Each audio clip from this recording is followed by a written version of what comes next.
Bonjour, je m'appelle François Gauthier, je suis journaliste et écrivain, j'étais le correspondant du Figaro pendant 10 ans en Asie du Sud, je vis en Inde depuis très longtemps, je suis marié à une Indienne, l'Inde est un pays que j'aime, que je respecte, qui m'a beaucoup donné. Je suis donc très triste de voir le racisme qui existe envers l'Inde en France et qui est principalement propagé par les indianistes du CNRS. Maintenant, les indianistes du CNRS sont sponsorisés par l'État français pour nous renseigner, nous Français, qui sommes ignorants de l'Inde, qui est un pays lointain, un pays difficile à comprendre, même pour quelqu'un qui y habite depuis longtemps, un pays contradictoire, un pays haut en couleur. Et donc ces indianistes doivent nous renseigner, nous éclairer, et au contraire, ils enfoncent l'Inde. Depuis 30 ans que j'écris sur l'Inde, je me rends compte et j'ai constaté que les indianistes, lorsqu'on fait appel à eux, parce qu'on fait appel à eux dans les journaux, comme Le Monde ou dans les télévisions, lorsqu'il y a une grande catastrophe ou des grandes élections en Inde, c'est toujours à eux qu'on fait appel. Et on les compte sur les doigts de la main, ces indianistes. Le seul qui compte vraiment, il s'appelle Christophe Jaffrelot. Et depuis maintenant 25 ans, il a fait de son métier de dénigrer l'Inde, de parler toujours des castes, de la misère, du fondamentalisme hindou, qui est un contresens absolu, des conflits entre hindous et musulmans, des viols, alors que proportionnellement l'Inde est un pays où il existe beaucoup moins de viols qu'en Suède ou aux États-Unis. Des hindous, la haine des hindous de ce Christophe Jaffrelot est étonnante. C'est du racisme. Alors dernièrement, je suis en France là pour 2 semaines et on m'a dit que les télévisions, les médias sont moqués de M. Trump, de la visite de M. Trump en Inde qui a lieu une dizaine de jours, et de M. Modi, le Premier ministre de l'Inde. Je sais que c'est à la mode, la haine de M. Trump est à la mode. Je n'ai moi-même particulièrement aucune affinité pour M. Trump, mais cette haine me semble viscérale et une mode. Et la haine de M. Modi aussi extraordinaire, propagée par, je ne sais pas, encore une fois, on les compte sur les doigts de la main. Christophe Jaffrelot, les gens du CNRS, Le Monde, dont les correspondants ont craché sur les hindous, sur le BJP, sur M. Modi, qui après tout a été élu par 500 millions d'Indiens. Alors, ça m'attriste parce que moi, je crois que l'Inde est un grand pays, c'est le pays d'avenir en Asie. Contrairement à la Chine, c'est un pays libéral, démocratique, où les premiers ministres sont élus et sont battus par le peuple lorsqu'ils estiment qu'ils en ont assez. Un pays qui aime l'Occident. Tous les Indiens qui se sont exportés en Occident se sont intégrés. Leurs enfants vont dans les universités, et généralement ils font très très bien, ils topent dans l'université.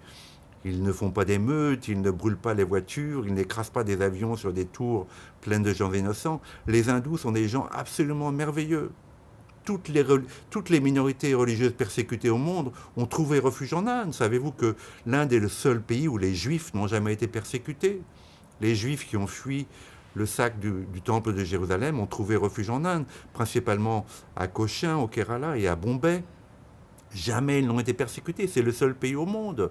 Les Parsis, les Zoroastriens d'Iran, les Tibétains aujourd'hui, les Arméniens, tout le monde a trouvé refuge en Inde. Et tout cela parce que les hindous considèrent que Dieu est multiple, que Dieu peut être Mohamed ou le Christ ou Bouddha ou Krishna. Pour nous, cela semble une hérésie, mais cela n'en est pas une. C'est le futur du monde, d'accepter que Dieu est multiple. J'accepte l'autre. Moi, je suis français, occidental, blanc, et j'ai été accepté en Inde, complètement accepté, partout dans les coins les plus reculés. Donc ce racisme envers l'Inde m'attriste vraiment, parce que je me bats depuis 30 ans pour dire que l'Inde, c'est le pays d'avenir, et que justement, au moment où le coronavirus sévit en Chine, toutes les grandes entreprises du monde, toutes les compagnies aériennes ont arrêté de faire du business avec la Chine. Et c'est le moment de tourner le regard vers l'Inde, qui à la longue est un pari économique bien plus sûr. C'est un pays démocratique où tous les séparatismes ont vu le jour, où il n'y a pas eu d'holocauste, il n'y a pas eu de génocide comme il y a eu envers les Tibétains par les Chinois, ou même envers les Chinois eux-mêmes par Mao Tse-tung. Donc c'est un pays avec un bon karma, qui aime l'Occident, qui est libéral et qui a un système juridique Et géopolitiquement, l'Inde est si importante pour l'Asie. C'est le seul pays qui puisse faire bloc à l'hégémonie chinoise. Les Chinois revendiquent Taïwan, ils ont eu Hong Kong, ils revendiquent des parties de l'Inde. Ils sont en train de tracer une route de la soie à travers les Himalayas pour écouler leurs marchandises sur tout l'Occident, sur toute l'Europe. Les Chinois, avec les îles Spratleys, contrôlent le trafic maritime entre la mer de Chine et l'océan Indien. Les États-Unis le savent. Donc la visite de M. Trump était importante. Il importe peu que ce soit M. Trump ou M. Obama qui soit républicain ou démocrate. Les États-Unis restent le pays le plus puissant au monde, malgré la haine qu'on a d'eux. C'est quand même un pays dont l'Inde a besoin. Donc cette visite était importante pour l'Inde. Et se moquer de M. Modi et de M. Trump, c'est du racisme. Je me lève ici et j'espère que la France va commencer à comprendre que les indianistes du CNRS font du mal, qu'ils font obstacle à l'Inde, qu'ils font obstacle aux relations franco-indiennes, qu'ils font obstacle à l'investissement français en Inde, dont l'Inde a besoin. L'Inde a besoin d'infrastructures.